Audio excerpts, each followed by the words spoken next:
ትልቅ ክብር ያለው ስፍራ ነውና ለምሳሌ እስልምና ውስጥ ያሉ ሴቶችን በጣም ነው ማደንቃቸው። የምር ራሳቸውን ሸፍነው ለአንድ አምላካቸው መገዛታቸው ከምንም በላይ በምድር ራሳቸውን ሰትረው የኖሩ ጀግና እህቶቻችን ናቸው።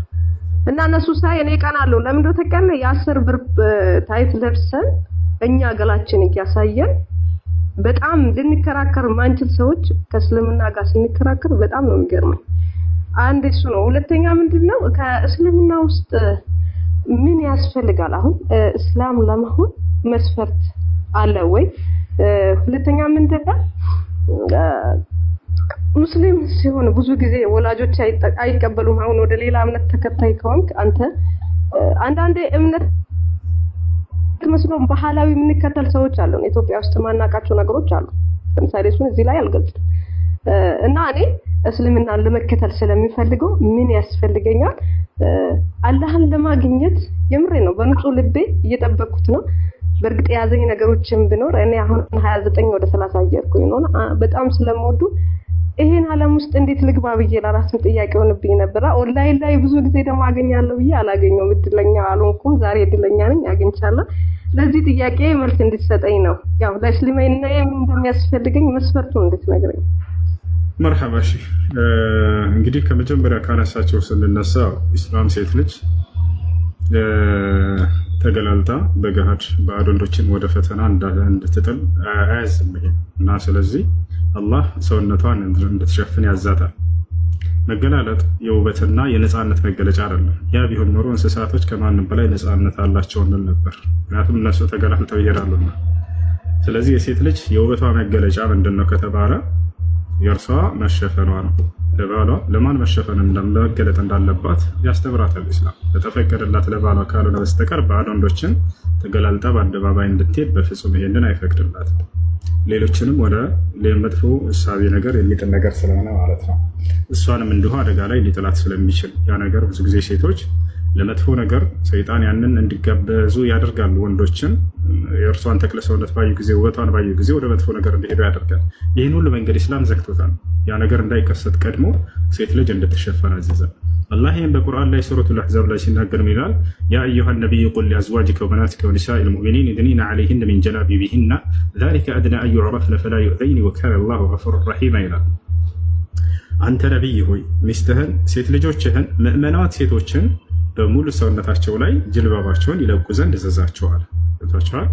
ያን ምክንያቱም ተናገረ። ዛሊከ አድና አን ዩዕረፍ ይህ እንዳይታወቁ ይረዳቸዋልና። ተደበቀች፣ ተሰተረች። በቃ ከዚያስ ፈላ ዩእዘይኒ አይለከፉም ማለት የእነርሱን ጥቅም አስቀደመ። ሴት ልጅ ራሷን በሸፈነች ቁጥር እርሷ ከመለከፍ በጣም የራቀች ትሆናለች። ራሷን በገላለጠች ቁጥር ለመለከፍ ቅርብ ትሆናለች። ገብታችኋል? ይህ ነው ሴት ልጅ ከቤቷ በምትወጣ ጊዜ ሰይጣን ወደ እርሷ ይጠራል አሉ ነብዩ ሰለላሁ ዐለይሂ ወሰለም፣ ተገላልጣ የምትሄድን ሴት ሲገልጹ ማለት ነው። ምክንያቱም ያወጣት ልጅ እሷን በሚያይ ጊዜ ሰይጣን ወደ እርሷ እንዲመለከት ይጋብዘዋል። የዛኔ እርሷን ለምን አላናግራትም የሚል ነገር ሀሳብ ይጭርበታል። ከዛ ሄዶ ስልኳን ይቀበላል። ከዛ አንድ ቀን ይገናኛሉ። ከዛ በመቀጣጠር ሌላ ነገራቶች ውስጥ ሰይጣን ይጥላቸዋል። ስለዚህ ያ ነገር እንዳይሆን ነብዩ ሰለላሁ ዐለይሂ ወሰለም ቀድመው እንዲሰተሩ አዘዙ ማለት ነው። ሌላ ነገር ስለ ኢስላም ነው። የሰው ልጅ እዚህ ዓለም ላይ ትልቁ ጸጋ ብሎ ማለት አምላክ በነቢያት በኩል የደነገገለትን መንገድ አግኝቶ መሄድ ነው። ሌላው ምድራዊ ጸጋ ነው፣ ጠፊ ጸጋ ነው፣ እዚህ ምድር ላይ የሚያልቅ ነገር ነው። እውነተኛ ጸጋ ብሎ ማለት ግን ከሞት በኋላ ያለውን ህይወታችሁን የሚያስቀጥልላችሁን የነቢያትን መንገድ አግኝታችሁ መሄድ ብቻ ነው። ያን ደግሞ አምላክ በነቢያት በኩል የዘረጋው ብቸኛው መለኮታዊ ሃይማኖት ኢስላምን እንደሆነ ይናገራል። አዳምን ገና ወደ ምድር ሲያወርደው ጊዜ ምን እንዳለ ታውቃላችሁ? ቁልና ህቢጡ ሚንሃ ጀሚዓ በሉ አዳምም ሔዋንም ሁላችሁም ወደ ምድር ውረዱ አልኳቸዋል። ከዚያ ዳግም ወደ ገነት የሚሄዱበትን መንገድ ነገራቸው። ግን ፈኢማ የእትየነኩም ሚኒ ሁደን አላቸው፣ ከእኔ የሆነ አንድ ቅኑ መንገድ እልክላችኋለሁ። ያም በሚመጣላችሁ ጊዜ ፈመን ተቢዐ ሁዳየ ፈላ ኸውፉን ዐለይሂም ወላ ሁም የሕዘኑን፣ ያን ቅኑ መንገዴን ኢስላምን የተከተለ ከእናንተ በእናንተ ላይ ምንም ፍርሃትና ሐዘን የለባቸውም፣ የዘላለምን ደስታ ታገኛላችሁ አላቸው። ያን ቅኑ መንገዱን ኢስላምን ያስተባበሉ ሰዎችስ ወዴት እንደሚሄዱ ነገራቸው። ወለዚነ ከፈሩ ወከዘቡ ቢአያቲና፣ እነዚያ ግን ቅኑ መንገዴን የካዱና ያስተባበሉ ሰዎች ኡላኢከ አስሓቡ ናር፣ እነዚህ የእሳት ሰዎች ናቸው ከሞት በኋላ ሁም ፊሃ ኻሊዱን፣ እነርሱ በእርሷ ውስጥ ለዘላለም ዘውታሪ ይሆናሉ አለ አምላክ። ይህን ለአዳም የገባውን ቃል ኪዳን በየዘመኑ ናቱ ቃሉን ፈጸመ። ምን አደረገ? ከአዳም ልጆች ነብያት የሚባሉን እየመረጠ ያን ቀኑ መንገዱን ኢስላምን እያስያዘ ላካቸው። ያንንም ለትውልዶቻቸው ሁሉ አስተማሩ። የምትድኑበት መንገድ ይህን መንገድ መከተል ነው አሏቸው። የእስልምና ሃይማኖት ምንድን ነው የሚያስተምረው ታዲያ ከተባለ የመጀመሪያው አስተምህሮት ስለ አምላካችሁ እንድታውቁ ነው። ያን አንዱን አምላክ በብቸኝነት እንድታመልኩ ነው። ለዚህም ነው ኖህን ሲያስነሳው ጊዜ ምን አለ? ኖህ ሲያስተምር ወለቀድ አርሰልና ኑሐን ኢላ ቀውሚሂ ፈቃለ ያ ቀውሚ ዕቡዱላህ ማ ለኩም ሚን ኢላሂን ገይሩህ። ኖህንም ወደ ህዝቦቹ ልኬዋለሁ አለ አምላክ አላህ። ሲያስተምር ምን አላቸው? ህዝቦች ሆይ ዕቡዱላህ አላህን በብቸኝነት ተገዙ፣ አንዱን አምላክ ማ ለኩም ሚን ኢላሂን ገይሩህ ከእርሱ ከአንዱ አምላክ በስተቀር ሌላ ማንም የላችሁም አላቸው ይላል። ከዚያ በኋላ ሁድን አስነሳው። ወኢላ ዓድን አኻሁም ሁዳ ቃለ ያ ቀውሚ ዕቡዱላህ ማ ለኩም ሚን ኢላሂን ገይሩህ። ህዝቦቹን ምን አላቸው? ሁድ የተባለው ነቢይ ህዝቦች ሆይ አላህን በብቸኝነት ተገዙ ከእርሱ በስተቀር ሌላ ማንም አምላክ የላቸውም አላቸው። ከዚያ በኋላ ሷሊሕን አስነሳው። ወኢላ ሰሙድ አኻሁም ሷሊሓ ቃለ ያ ቀውሚ ዕቡዱላህ ማ ለኩም ሚን ኢላሂን ገይሩህ። ሁሉም ነቢያት አንድ አይነት ወጥ የሆነ አስተምሮ ነበራቸው። የመጀመሪያው ትእዛዛት ሁሉ ፊተኛና መጀመሪያው አንዱን አምላክ በብቸኝነት አምልኩ ነው። ያ አንድ አምላክ አንድ ብቻ ነው። በአንድነቱ ላይ ሶስትነት የለው። ያ አንድ አምላክ ለዘላለም ህያው ነው። በህያውነቱ ላይ ሞትነት የለበትም። ለቅጽበት የሚሞት አምላክ አይደለም። ገብታችኋል? ሞት የሚባለው የፍጥረት ባህሪ ነው። ገብታችኋል? ከእርሱ ዘንድ ሞት የሚባል ሂሳብ የለም። ወተወከል ዐለ ልሐይ አለዚ ላ የሙት ይላል አላህ ስለ ባህሪው ሲነግረን፣ በፍጹም በማልሞተው ዘላለም ህያው በሆንኩት በእኔ ላይ ብቻ ተመኩ እያለ ይናገራል። ሁወ ልሐዩ ላ ኢላሃ ኢላሁ ይላል። እኔ ዘላለም ህያው ነኝ፣ ከእኔ በስተቀር ሌላ ማንም አምላክ የለም እያለ ይናገራል። ገብታችኋል? ፈድዑሁ ሙኽሊሲነ ለሁ ዲን ሃይማኖትን ጥርት አድርጋችሁ ለእኔ ብቻ እኔም በብቸኝነት አምልኩኝ እያለ ይናገራል። ይህ ነው መሲሁም ሲመጣ ይሄን ያስተማረው። ወቃለ ልመሲሑ ያ በኒ እስራኤል አዕቡዱላህ ረቢ ወረበኩም። አላህ ምን ይላል በሱረቱል ማኢዳ ላይ ቁጥር 72 ላይ ክርስቶስም አላቸው ይላል፣ እናንተ የእስራኤል ልጆች ሆይ የእኔንም የእናንተንም ጌታ የሆነውን አላህን በብቸኝነት ተገዙ አላቸው ይላል። ከዛሊክ ልክ እንደ ሁሉም ነቢያት ይሄን ያስተማሩት። አብርሃም ይሄን ያስተማሩ። ወኢብራሂም ኢዝ ቃለ ሊቀውሚሂ ዕቡዱላህ ወተቁህ። አብርሃም ለህዝቦቹ ምን አላቸው? ህዝቦች ሆይ አላህን በብቸኝነት ተገዙ፣ እርሱንም ብቻ ፍሩት። የምታውቁ የምታገናዝቡ ብትሆኑ ይሄ ነው ለእናንተ የሚሻላችሁ አላቸው ይላል።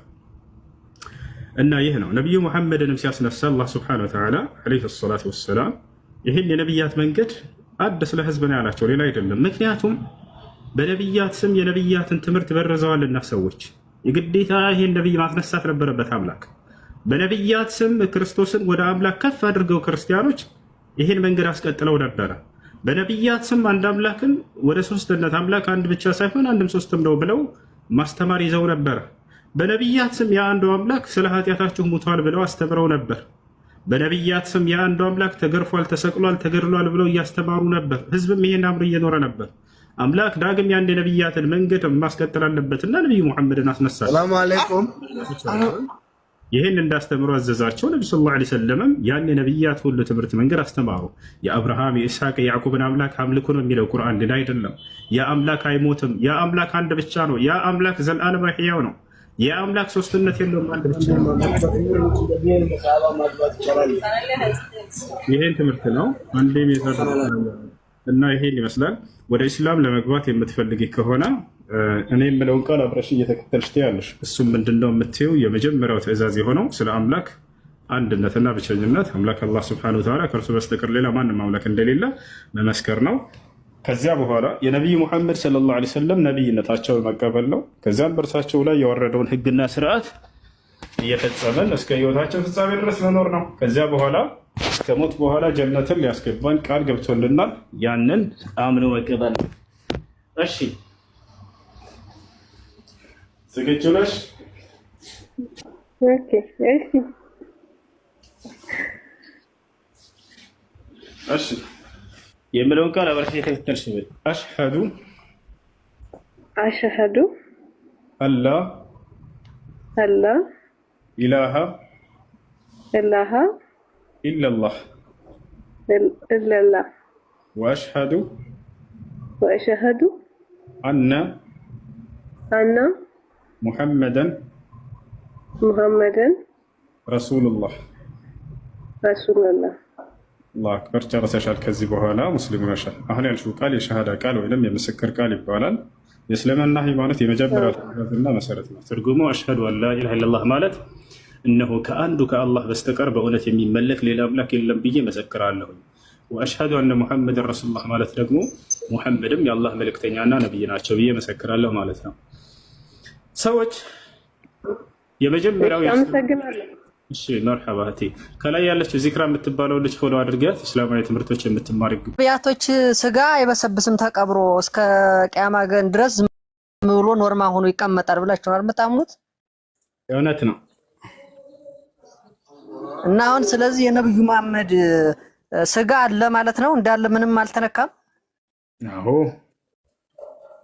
እሺ አሁን እኔ እንደሱ ከሆነ ማለት ነው እኔ የነብዩ መሐመድ ስጋ ካለ አሁን ማለት ነው ወደ 200 ሰው እኔ ይዤ እስልምና አቀበላለሁ። ግን አሳዩኝ የነብዩ መሐመድን ስጋ አሳዩኝና ብዙ ሰው እኔ እስልምና አደርጋለሁ ማለት ነው። እሱን አይቼ እኔ ከዛ በኋላ አምናለሁ እውነት ከሆነ ይሄ ማለት ነው። አክላሳየሽ ና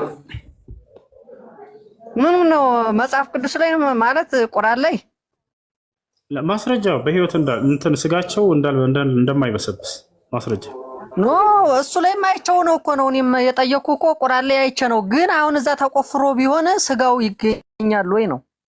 አዎ አለ ማስረጃ ላሳየህ ነው።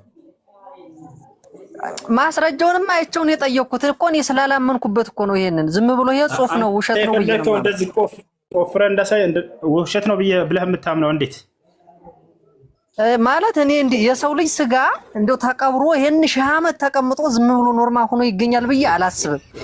የዚህ ማረጋገጫ መቃብሩ ተቆፍሮ ኖርማን ከሆነ ማለት ነው ስንት ሙሉ ዓለማችን ራሱ እስልምናን ትቀበላለች ተቆፍሮ የመሐመድ ስጋ ከተገኘ። እሱ በአንተ እምነት ነው። በአንተ እምነት አሁን ነብያቶች ይበሰብሳሉ፣ ኢየሱስ ሳይቀር ይበሰብሳል። እና ባያስነሳው ኑሮ ምን ይሆን ነበር? የክርስቶስ ስጋ ይበሰብስ ነበር አይደል? እሱማ ፍጡር ሲሆን ነው። ኢየሱስ ፍጡር ስላልሆነ ነው ስጋውም የተነሳው። እኮ ጥያቄውን መልስ። ፍጡር ከሆነ ይበሰብሳል አይደል? ፍጡር እኮ መሐመድም እኮ ፍጡር ነው። እባክህ አሁን መጽሐፍ ቅዱስ ላይ ያወራነው ነው። እንደ ኢስላም ነብያቶች እንደማይበሰብሱ ማስረጃ እናሳያለን። አሁን መጽሐፍ ቅዱስ ላይ በያዝከው መጽሐፍ ላይ ኢየሱስ ክርስቶስን አምላኩ ባያስነሳው ኑሮ በስብሶ ይቀር ነበር። ስለዚህ የፍጡር ስጋ ነው የያዘው ማለት ነው አይደል? ስለዚህ በስብሶ አልቀረም ተነሳ አምላክ ስለሆነ ማለት ነው። ባያስነሳው ኑሮ አምላኩ ምን ይሆን ነበር? የስጋው ዕጣ ፈንታ ምን ይሆን ነበር? ይበሰብስ ነበር አይበሰብስ? ውሱ ፍጡርማ ይበሰብሳል አምናለሁ እኮ እኔም እኛ እንደምንበሰብስ አውቃለሁ። ነው አንተን አይደለም ኢየሱስ እንዴ ፍጡር አይደለም እኮ ኢየሱስ ክርስቶስ ሁሱያ። ስለዚህ ፍጡር እንደሆነ አሁን ላሳየህ አንተ ባመጣኸው መስፈርት ማለት ነው። አምላኩ ባያስነሳው ኑሮ በስብሶ ይቀር እንደነበር ላሳየህ አሁን መጽሐፍ ቅዱስ ሁሱ ይሄንን ተው እኔ ጠየቅኩን ብቻ መልስልኝ። አዳምጣ ያሳይተው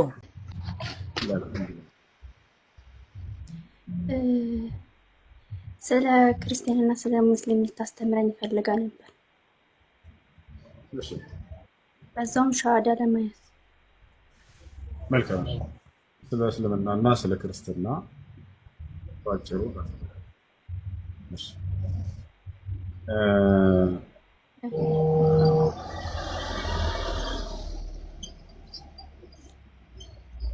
ከዚህ በፊትም ተናግሬያለሁ። ባጭሩ እንድትረዱ ዘንድ ምንድነው እናደርገው? እስልምና ነው ወይንስ ትክክለኛ ሃይማኖት ወይንስ ክርስትና የሚለው ፍትሃዊ ሆነን ከመጽሐፍ ቅዱስም ማለት እኔ ክርስቲያን ነኝ። ስለ እስልምና ስለ ክርስቲያን ነግረኸኝ ሻሃዳ ለመያዝ መስመን ለመሄድ ላስረዳሽ ነው። እንግዲህ እስልምና ነው ትክክለኛ ሃይማኖት ወይንስ ክርስትና የሚለውን ለማወቅ ፍትሃዊ ሆነን ክርስትናንም እንደ መጽሐፍ ቅዱስ እስልምናንም እንደ ቁርአን እንመዝናለን። ከዛ በፊት ግን አንድ ሚዛን እናስቀምጣለን። እርሱም ምንድነው? ትክክለኛ ሃይማኖት ብሎ ማለት አምላክ የደነገገው ነብያቶች የሰበኩት መሆን አለበት። ምክንያቱም መለኮታዊ እምነት መምጣት ያለበት ከአምላክ ነው። ከዚያ ነብያቶች የተቀበሉትና የሰበኩት መሆን አለበት። ለመሆኑ በዚህ ሚዛን እስልምናን ነው ወይንስ ክርስትናን ነው አምላክና ነብያቶች የደነገገላቸውና የሰበኩት ነብያቶች የሚለውን ስለ ሁለቱም እንመለከታለን። ወደ ቁርአን ስንመጣ ጊዜ አምላክ አላህ Subhanahu Wa Ta'ala ራሱ እስልምና እንደደነገገው ይናገራል። ልክ እንዲሁ ነብያቶችም እስልምናን እንደሰበኩት ይናገራሉ። ማስረጃ ቃለ ሱብሓነሁ ወተዓላ ኢነ ዲነ ዒንደ ላሂ ልኢስላም። አላህ ምን አለ? ከእኔ ከአምላካችሁ ዘንድ ቀጥተኛው ሃይማኖት እስልምና ሃይማኖት ብቻ ነው እያለ ይናገራል። ልክ እንዲሁ ለቀደሙት ነቢያት ራሱ ደንግጎ እንደሰጣቸው ሲናገር እስልምናን ምን ይላል?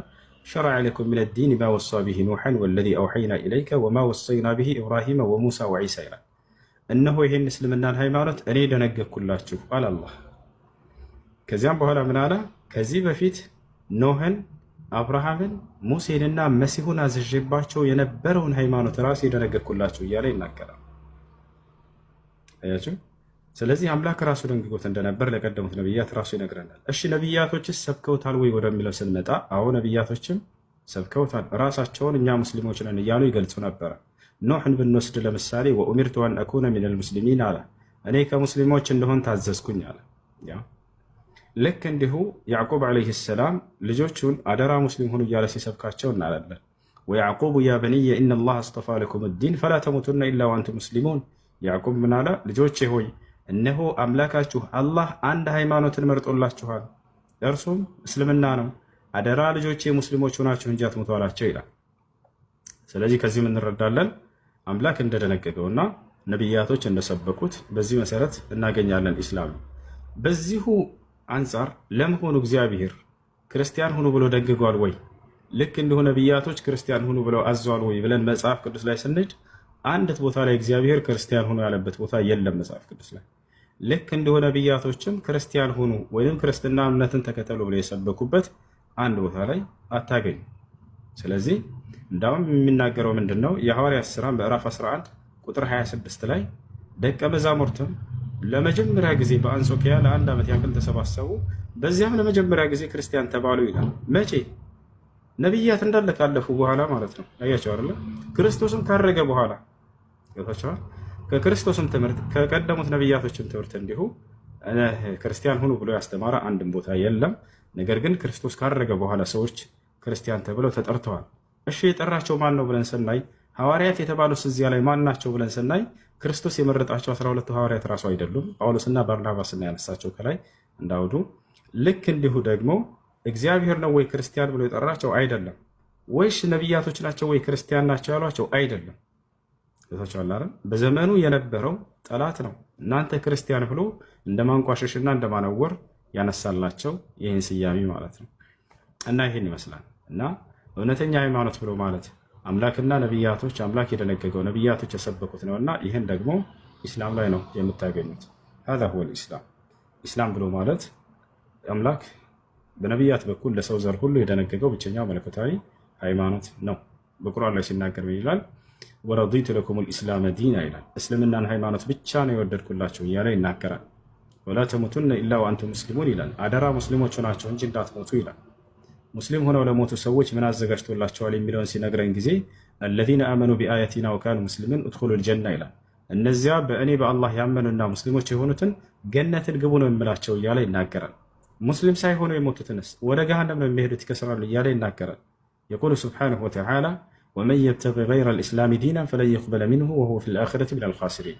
ከእስልምና ውጭ ሌላን ሃይማኖት የፈለገ ሰው እና የተከተለ ሰው ይህ ከእኔ ዘንድ የተሳይ ቀን ተቀባይነት የለውም፣ እርሱም ከከሳሪዎች ይሆናል ከጀሃነም ሰዎች እያለ ይናገራል። ይህን ይመስላል። እሺ ሚትሽና እሺ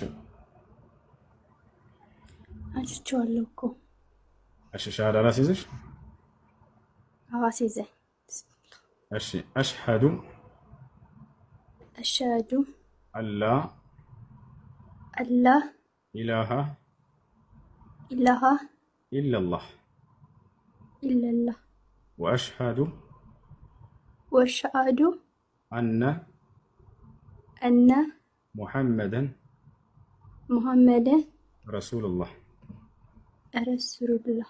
ማሻአላህ። ከዚህ በኋላ ሙስሊም ሆነሻል። አሁን ያልሽው ቃል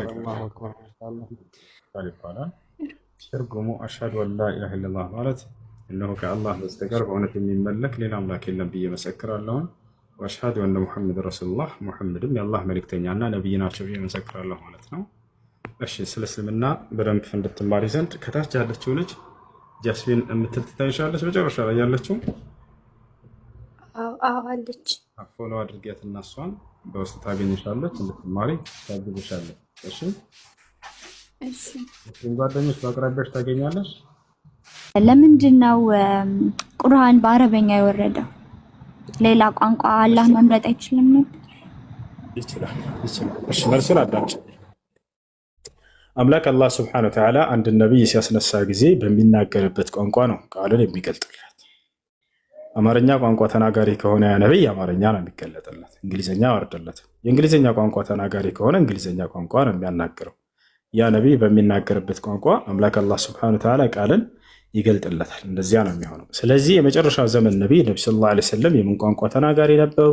የአረበኛ ቋንቋ ተናጋሪ ነበሩ። ስለዚህ ያ ነቢይ በሚረዳውና በሚገባው ቋንቋ ነው እና አምላክ ሊያናግረው የሚገባ፣ በማይገባውና በማያውቀው ቋንቋ ሊያናግረው አይገባም። እና ለዚህ ነው ቁርአን በአረበኛ እንዲወርድ የሆነው ማለት ነው። አላህ ይህን በቁርአን ላይ ሲናገር ወለቀድ አርሰልና ሩሱለን ሚን ቀብሊክ ወማ አርሰልና ሚን ቀብሊከ ሚን ረሱሊን ኢላ ቢሊሳኒ ቀውሚሂ ይላል። ሙሐመድ ሆይ ከአንተ በፊት መልእክተኛ ነቢያትን አላኳቸውም በሚናገሩበት ቋንቋ ቢሆን እንጂ እያለ ይናገራል። ስለዚህ ነቢያት ሲነሱ ጊዜ በሚናገሩበት ቋንቋ ነው አምላክ አላህ ሱብሓነሁ ወተዓላ የሚገልጥላቸውና የሚያናገራል። እሺ ስለዚህ ነቢዩ መሐመድ አረበኛ ስለሚናገሩ ነው ቁርአን በአረበኛ የወረደው ማለት ነው። አበሻ ቢሆን ኖሮ በአማርኛ ነው የሚወርደው ማለት ነው፣ ሌላም ቋንቋ ተናጋሪ ቢሆን። እሺ ስለዚህ ነቢዩ መሐመድ እንዴት ነው አላህ ለነቢይነት የመረጣቸውና ያስፋፉት? እና ከዛ በፊት ደግሞ አይ ቲንክ ሂጅራ እኔ ተምሬያለሁ፣ ሂስትሪ 10ኛ ክፍል ኢትዮጵያ ያለው ተምሬያለሁ። ሂጅራ ነው የሚባለው፣ ሂጅራ የቅዱስ ጦርነት ይባላል፣ ሆሊ ዋር ምናምን ይባላል። እና እሱን አንተ ትቀበለዋለህ አይደል? ቅዱስ ጦርነት ነው ተብዬ ሂስትሪ ላይ ተማርኩ። ቅዱስ የሆነ ጦርነት ነው። ስደት ማለት ነው። ሂጅራ ማለት ስደት ማለት ነው። ነቢዩ መሐመድ ሰለላሁ ዐለይሂ ወሰለም ጂሃድ ለማለት ፈልገሽ ነው? አዎ ጂሃድ ቅዱስ ጦርነት ነው፣ ሆሊ ዋር ነው ምናምን ብላን አስተማሪ አስተማረችንና አይ ቲንክ ማን ነበረ ቀኛዝማች ነው ግራዝማች እንዴ ነው ቀኛዝማች ማን ነው ኢትዮጵያ ላይ መጥቶ ቤተክርስቲያንን ያቃጠለው? ግራ መሐመድ ግራኝ ነው። አዎ መሐመድ ግራኝ እሱም አድርጓል መሰለኝ አይደለ? እንደዚህ እየገደለ እንዲሰልሙ አድርጓል፣ ቤተክርስቲያናትን አቃጥሏል ምናምን አይደል? እሱን ታምናለህ? ግራዝማች ነው ቀኛዝማች አይደለም፣ መሐመድ ግራኝ ያ አይደለ? እንደዛ ማድረግ አይፈቀድ። ላስረዳሽ ሐሳብ ጨርሽና ላስረዳሽ። እሺ አንተ ቅዱስ ጦርነትን ትቀበላለህ? ላይክ አሁን እኔን ገለኸኝ አርደኸኝ እስልምና እንድቀበል ትፈልጋለህ? እሱን ትቀበላለህ? በፍጹም አልፈልግም። አስተምሬሽ ሰብኬሽ የነቢያትን መንገድ እንድታውቂ አድርጌሽ በቻልኩት አቅም አስረድቼሽ ነቢያቶች ምን እንዳሉ ወደ እነሱ መንገድ እኔም አንቺን በአንድነት ተሰባስበን ሙስሊሞች ሆነን አንዱን አምላክ እየተገዛ ወደ ገነት እንድንገባ ነው የምፈልገው። እኔ በፍጹም እናንተን አይደለም ልገላችሁ። አትቀበልም ማለት ነው? ቅዱስ ጦርነት አትቀበልም? ላይክ ማረድ ምናምን አታምንም? በማረድ ክርስቲያኖችን አታምንም? አዎ ላስረዳሽ፣ አንድ ጊዜ አዳምጪ እሺ። ስለ ጂሃድ የሚለውን ላስረዳሽ። ጂሃድ የሚለውን ብዙ ሰው የተረዳ እያችሁ በምንድን ነው? ክርስቲያኖችን ሄዶ በመጨፍጨፍና በመግደል የሚደረግ ጦርነት ነው፣ ከዛም ሰው ይጸድቃል ብለው ያስባሉ። ይህን የነገሯቸው ጂሃድ ማለትን ማለት ነው። ጂሃድ የሚለው ከቃሉ ስንነሳ የአረበኛ ቃል ነው። ወደ አማርኛ ስንቀይረው ትግል ማለት ነው። ትግል ማለት ነው። ነቢዩ ሙሐመድ ሰለላሁ ዐለይሂ ወሰለም መካ ላይ በነበሩበት ጊዜ ለ13 ዓመት ያክል ቆይተዋል። በ40 ዓመታቸው ተላኩ። የነቢይነት አገልግሎታቸው ለ23 ዓመት ያክል ነበር። በ63 ዓመታቸው ከዚህ ዓለም ሄደዋል። ስለዚህ መካ ላይ 13 ዓመት፣ መዲና ላይ 10 ዓመት ቆይተዋል። መካ ላይ 13 ዓመት ነቢ ሰለላሁ ዐለይሂ ወሰለም ሲያስተምሩ በጣም በርካታ እንግልት ደርሶባቸዋል። በካህዲያኖች በርካቶችን ገለዋቸዋል፣ አሳደዋቸዋል። ወደ ኢትዮጵያ ሁሉ እስከ መምጣት ድረስ ደርሰዋል። ይህን ታውቃላችሁ ሁላችሁም። ያ ሁሉ የሆነው ለምን መሰላችሁ? ጂሃድን ሽሽት ነው፣ እንዳይዋጉ ነው። ገብቷቸዋል አይደል? እንጂ እዛው ግጠሟቸው አብሽሩ ማለት ይችል ነበር አምላክ አላህ። ነገር ግን መጀመሪያ እስከ 13 ዓመት ድረስ ነቢያችን ሰለላሁ ዐለይሂ ወሰለም አስተምሮት ብቻ አስተምር ነበር የተባሉት። አለም ተረ ኢለ ለዚነ ቂለ ለሁም ኩፉ አይዲየኩም ወአቂሙ ሰላተ ወአቱ ዘካ፣ እጃችሁን አጣጥፋችሁ ቁጭ በሉ ይላል አላህ ቃል በቃል ለመካ ሰዎች ለአማኞች። ሶላትን ስገዱ በአግባቡ፣ ምጽዋትንም ለድሃዎች አድርጉ፣ እስከዚያ ድረስ በፍጹም ጫፍ እንዳትነኩ ተብለዋል። ጠላት እንኳ ቢነሳባቸው ስደት አድርገዋል። ስለዚህ ሰውን እኛ የምንጠራው በምንድን ነው? በአስተምሮት ነው። ለ13 ዓመት ያክል ነቢ ሰለላሁ ዐለይሂ ወሰለም መካ ላይ ሲያስተምሩ አንዲትም ጂሃድ አላደረጉ። እርሳቸው ላይ ያን ሁሉ ግፍና መከራ እያደረሱባቸው ታግሳ አስተምር ነው የተባሉት። ፈዕፉ ወስፈሑ ሐታ የእትየ አላሁ ቢአምሪሂ ይላል አላህ። ይቅር በሉ እለፉ፣ እኔ አምላካችሁ አላህ ትእዛዜን እስካመጣ ድረስ አለ። ልክ ከመካ ነቢ ሰለላሁ ዐለይሂ ወሰለም በ13 ዓመታቸው አስተምሮ በኋላ ስደት አድርግ አንተ ራስህ ተባሉ። አየህ፣ አንተ ራስህ ስደት አድርግ እንዳትዋጋ ተባሉ። ነቢ ሰለላሁ ዐለይሂ ወሰለም በሌሊት ለመውጣት ወሰኑ። አማኞችን ሂዱ ካሏቸው በኋላ አማኞችን ካሳደዱ በኋላ ወደ መዲና፣ በዚያም ሄዳችሁ እኔን አላህን ተገዙ የትም ስፍራ ብትሆኑ አላህ ብሎ ቁርአን አወረደ። እና አርዲ ዋሲዐቱን ፈኢያየ ፈዕቡዱን አለ። ከዚያ በኋላ ለመውጣት ባሰቡ ጊዜ ግድያ ሙከራ አደረጉባቸው የመካ ከሃዲያኖች። ዛሬ ሙሐመድ ሌሊት እንደሚወጣ ሰምተናል፣ ምንም እናድርገው በሚል ስብሰባ አደረጉ። የመካ ሹማምንቶች፣ ንጉሶች፣ ከሃዲያኖች ግማሾቹ እንግደለው አሉ፣ ግማሾቹ እንሰረው አሉ፣ ግማሾቹ ከዚህ ሀገር እናባረው በቃ አሉ፣ ወደ ሌላ ሀገር ወደዛች ወደ መዲና እንዳይሳደድ እንደገና እዛ እንዳያጠናክር ተብሎ ከዚያ እንግደለው በሚል ተስማሙ። ሊገሏቸው ሁላቸውም ተሰባስበው በራቸው ላይ ጠበቋቸው በሌሊት። ነገር ግን አላህ ስብሐነሁ ወተዓላ በሚደንቅና በሚገርም ተአምር አዳናቸው። ምን አደረገ በዚያን ጊዜ ከተባለ ሙሐመድ ሆይ በፊታቸው ዝም ብለህ ውጣ እለፍ፣ እኔ አይናቸውን አውራለሁኝ አለ አላህ። በቃ እንዳያዩ አድርጋቸዋለሁ አለ። ልክ ይህን ተአምር ክርስቶስ መጽሐፍ ቅዱስ ላይ ታች ከሆነ ያደርገው ነበር። እሱም ምንድነው? አይሁዲዎችም ድንጋይ አንስተው ሊወግሩት ፈለጉ ይላል። በፊታቸውም ሰንጥቋቸው ሄደ ይላል። አይናቸው ይታወር ነበር። አላህም ለነቢ ሰለላሁ ዐለይሂ ወሰለም ይህን ተአምር ደገመው። ወጀዐልና ሚን በይኒ አይዲህም ሰደን ወሚን ኸልፊህም ሰዳ ፈአኽሸይናሁም ፈሁም ላ ዩብሲሩን አለ። ከፊት ለፊታቸውን ግርዶሽ አደረግኩባቸው፣ ከኋላቸውን ግርዶሽ አደረግኩኝ፣ ሸፈንኳቸው፣ አይናቸውም እነርሱም አያዩምም አለ አላህ። አያቸው አይደለ? ስለዚህ ነቢ ሰለላሁ ዐለይሂ ወሰለም ከቤታቸው ወጣ ብለው ሄዱ። ሰይፋቸውን ይዘው በራቸው ላይ እንቅልፍ ተጣለባቸው። እነዚህ ከሃዲያኖች ሳያዩአቸው ወጡ። ከዚያ ነቢ ሰለላሁ ዐለይሂ ወሰለም አላህ አዳናቸው፣ ሄዱ። እንደጠቃላይ ይህ ሁሉ የተደረገው ጂሃድን አታድርግ ተብሎ ነው፣ ስደትን አድርግ ተብሎ። መጨረሻ ላይ መዲና ላይ መጥተው ካልተዋጋን አሉ ከሃዲያኖች። በቃ እዚያም መጥተው ማለት ነው። ገብቶሻል? ከሃዲያኖች ከመካ መጥተው በዚህ ጊዜ አላህ ፈቀደ። ኡዚነ ሊለዚነ ዩቃተሉነ ቢአነሁም ዙሊሙ የሚለው የመጀመሪያ አንቀጽ ወረደ ስለ ጂሃድ አስመልክቶ። ለእነዚያ ለተበደሉና ለተጨቆኑ ሰዎች፣ ለተሳደዱ ሰዎች ከራሳቸው እንዲከላከሉና ጂሃድ እንዲያደርጉ ተፈቀደላቸዋል አላህ።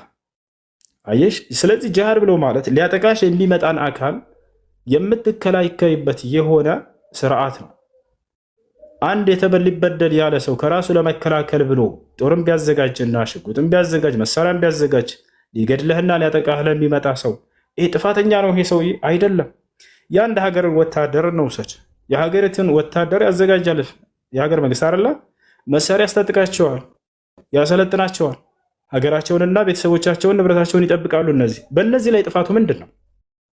ጠላት ሊመጣ ሲል የዛኔ ይዋጉታል። ያ የሚያደርጉት ነገር ጂሃድ ይባላል። ስለዚህ ጂሃድ ማለት ከጠላት ራስን ለመከላከል የምታደርገው ግጥሚያ ነው፣ ፋይት ነው። ያ እና ይህ ደግሞ ጥፋት አይደለም። ይህ ጥፋት አይደለም። አዛኝ ሩሩ እንደሆነ እጅግ አዛኝ ሩሩ እንደሆነ ይናገራልና እኔ ደግሞ በጣም እንደው ፐርሰንት ነው ከ1 ሚሊዮንም 1000% እጅግ ሩሩ ነው ብዬ አስባለሁና አሁን እንደው ጥያቄ በጀሃነም እሳት ኃጢአተኛን ሲያቃጥላቸው ወይ ወደዛ ሲጥላቸው ወይ ሲፈርድባቸው ለዘላለም ነው የሚያቃጥላቸው ኃጢአንን ወይስ ከሆነ ጊዜ በኋላ ምህረት ይቅርታ ያደርግላቸዋል ነው? አይ ለዘላለም ነው የሚያቃጥላቸው የሚለውን ከያዝን ከአላህ ባህሪ ጋር እጅግ ሩሩና አዛኝ ከሚለው ባህሪ ጋር ይጣረስብኛልና እንዴት ነው የምናየው? ለዘላለም የሚቃጠሉ ከሆነ አንድ ሰው 80 እና 90 ዓመት ኑሮ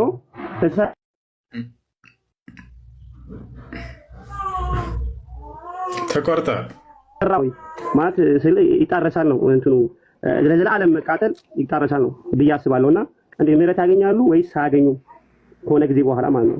በአላህ ዘንድ ሁሉም ፍጥረት በእኩል ዓይን የሚታዩ ናቸው። እንደ አባት አላህ እንግዲህ ለሁሉም ፍጥረት እንደ አባት ነው። ገባኝ። ጥያቄ ሀዳም ተረድቻለሁ። እሺ አሁን ኃጢአት እና ክህደት የተለያዩ ናቸው። ሁለቱን ልትለዩ ይገባል። ክህደት ለዘላለም የሚያስደርገው እርሱ ብቻ ነው። ኃጢአት ግን ሰውየው እንዳንተ እንዳልከው በኃጢአቱ ልክ ተቀጥቶ ይወጣል እንጂ ለዘላለም በዚያ ውስጥ አይቆይም። ገብቷችኋል አይደል? ኢነላሃ ላ የግፊሩ አን ዩሽረከ ቢህ ወየግፊሩ ማ ዱነ ዛሊከ ሊመን የሻእ። ወንጀል ለሶስት ይከፈላል። አንደኛ ይሄ ክህደት አለ፣ እሱ ራሱን የቻለ ነው። ከዛ በኋላ ወንጀሎች ለሁለት ይከፈላሉ፣ ከባኢርና ሰጋኢር። ከባኢር ዝኑብ የምንላቸው ከሽርክ በታች ያሉ ወንጀሎች ናቸው። ዝሙት መስራት ሊሆን ይችላል፣ አስካሪ መጠጥ መጠጣት፣ ሌሎች እነዚህ ከባኢር ዝኑብ ናቸው። ሌሎች ደግሞ ሰጋኢር አሉ፣ ትናንሽ ወንጀሎች፣ ሴት ማየት ሊሆን ይችላል፣ ወይም ደግሞ የማትፈቀደለትን ሴት መንካት ሊሆን ይችላል። እንዲህ አይነት ነገራቶች ሽርክ ማን ነው መዓሲ ሰጋኢር ይባላሉ፣ ትናንሽ ወንጀሎች ይባላሉ። እንደ አጠቃላይ ክህደት ሌላ ነው። ክህደት ያደረገ ሰው እርሱ እንደ ኃጢአት አይደለም የሚታየው። ገብታችኋል? ኢነ ሽርክ ለዙልሙን ዐዚም ይላል። ክህደት ትልቅ የሆነ በደል ነው። በአምላክ ላይ ያደረጋቸው ትልቅ የሆነ እንትን ነው፣ ስህተት ነው። አምላክ አላህ በነቢያት በኩል ሁሉ አሳውቋል። ምን የሚል ቃል ከተባለ በእኔ ላይ እንዳታጋሩ ብሎ ለትውልድ ሁሉ አሳውቋል። የሰው ልጅ የጀሃነም መግባቱ እና በዚያ መቀጣቱ የአምላክን አዛኝ አለመሆን አይደለም የሚያሳየው፣ ራሱን በራሱ ላይ ምን ያክል ጨካኝና ክህደት በነፍሱ ላይ እንደፈጸመ ነው የሚያሳየው። ገብታችኋል? ኢነላህ ላ የዝሊሙ ናሰ ሸይአን ወላኪነ ናስ አንፉሰሁም የዝሊሙን። አላህ ሰዎችን ቅንጣት አይበድልም ይላል። ወላኪነ ናስ አንፉሰሁም የዝሊሙን አለ። ነገር ግን ሰዎች ነፍሳቸውን ይበድላሉ አለ። እያቸው አይደለ? ሰዎች ሰዎችን ይበድላሉ፣ ሰዎች ነፍሳቸውን ይበድላሉ። አንድ ሰው አላህ ስብሐነሁ ወተዓላ ፈጠረው ከእዝነቱ። ተመልከቱ፣ ወደዚህ ዓለም እንድትመጣ እድል ሰጠህ። ይችን ምድር ምቹ አደረገልህ፣ እንድትበላ እንድትጠጣ፣ ሁሉን ነገር ከአንተም ከአካልህ እንዲሁም ደግሞ ከምድር ምቹ አድርጎ ፈጠረህ። ከዚያም በኋላ ከራሱ ጋር አስተዋወቀህ፣ ነቢያትን ላከልህ፣ መለኮታዊ መጽሐፍን ላከልህ። እኔም በብቸኝነት ተገዛለህ፣ በእኔ ላይ እንዳታጋራ፣ በእኔ ላይ እኔን ክደህ ከሞትክ የዘላለም ገሃነም ትገባለህ፣ በእኔ አምነህ ከሞትክ ደግሞ ገነትን ትገባለህ አለ። ገብቶሃል? ይህ ነው ለዘላለም የሚባለው ነገር በዚህ ላይ እየተንጠለጠለ ነው። ከዚያ በታች ያሉ ወንጀሎች ግን እንደ ኃጢአት ልክ ብቻ ነው የምትቀጣው። አንተ እንዳልከው ያን ራሱ ቢቀጣ አላህ ስብሐነሁ ወተዓላ እርሱን በዳይ ወይንም ደግሞ አዛኝ አለመሆኑን የሚያሳይ አይደለም። የሰው ልጅ ምን ያክል በራሱ ላይ ጨካኝ መሆኑን ነው የሚያሳየው፣ አምላኩን ክዶና አምጾ መሞት። ገብቶሃል? አላህ ስብሐነሁ ወተዓላ ዝም ብሎ ፈጥሮ አልተወንም። ነቢይ ላከልን፣ መለኮታዊ መጽሐፍ ላከልን። ይሄን ብትከተሉ ገነትን ታገኛላችሁ፣ ይሄን ባትከተሉ ደግሞ ገሃነም ትገባላችሁ አለ። ያ ገሃነም የገባ ሰው በዚህ ላይ ስናየው ጊዜ ምን ያክል በራሱ ላይ ጨካኝ መሆኑን ነው። ያንን ጥሩ መንገድ አልመረጠላትም። አምላክ ነቢያትን ላከለት፣ አልሰማም አለ። መለኮታዊ መጽሐፍ ላከለት፣ አልሰማም አለ። እንደኔ የሚመስልን አካል ካላመለክኩኝ አለ ሰውን ወይንም ደግሞ ሌላ ፍጥረታትን ከተቻለ። ስለዚህ ሰው በራሱ ላይ ራሱን በደሉን በራሱ ላይ ነው ያመጣው። ወማ ዘለምናሁም ወላኪን ዘለሙ አንፉሰሁም አለ። የቀሰፋቸውን ትውልዶች አላህ ሲናገር እኔ አልበደልኳቸውም፣ ነገር ግን ራሳቸውን በክህደትና በኃጢአት በደሉ ይላል። የሰው ልጅ ነው በዳዩ ራሱ። ዒሳ ዓለይሂ ሰላም የትንሣኤ ቀን ተከታዮቹ እነዚህ እርሱን ያመለኩ ሰዎች ወደ ገሃነም እንደሚገቡ ባየ ጊዜ ምን አለ? ኢን ቱዐዚብሁም ፈኢነሁም ዒባዱከ አለ። ብትቀጣቸው የራስህ ባሪያዎች ናቸው፣ በደልካቸው አይባልም አምላኬ አለ። ወኢን ተግፊር ለሁም ፈኢነከ አንተ ልዐዚዙል ሐኪም አለ። ብትምርላቸው ደግሞ አንተ አሸናፊና ጥበበኛ ሆንክ አምላክ ነህ አለ። ገብቶሃል? ያ ስለዚህ አላህ ስብሐነሁ ወተዓላ የገነት ሰዎችን በገነቱ ቢያስገባቸው ከእዝነቱ በተነሳ ነው። የገሃነም ሰዎችን ገሃነም ቢያስገባቸው ከፍትሁ በተነሳ እንጂ አዛኝ አለመሆኑን የሚያሳይ ነገር አይደለም። የሰው ልጅ ገሃነም ቢገባና እዛ ውስጥ ቢቀጣ ራሱ በራሱ ላይ ባመጣው ክህደትና ኃጢአት ምክንያት ራሱን በድሏታል ይባላል እንጂ አምላክ እርሱን አላዘነለትም ወይም በድሎታል አይባልም። ይሄ ነው። ለማንኛውም ለዘላለም ገሃነም ውስጥ የሚያዘወትረው ክህደት እንጂ ኃጢአቶች አይደሉም። ኃጢአት ሰውየው በኃጢአቱ ልክ ተቀጥቶ ወደ ገነት ተመላሽ ነው፣ ይገባል። በፍጹም በዚያ ለዘላለም አይዘወትርም። በኃጢአቱ ልክ ብቻ ነው የሚቀጣው። ክህደት ግን ሌላ ነው። ክህደት ለዘላለም ያዘወትር እንደሆነ በሁሉም ነቢያት በኩል ያስነገረው የሆነ ትምህርት ነው አላህ።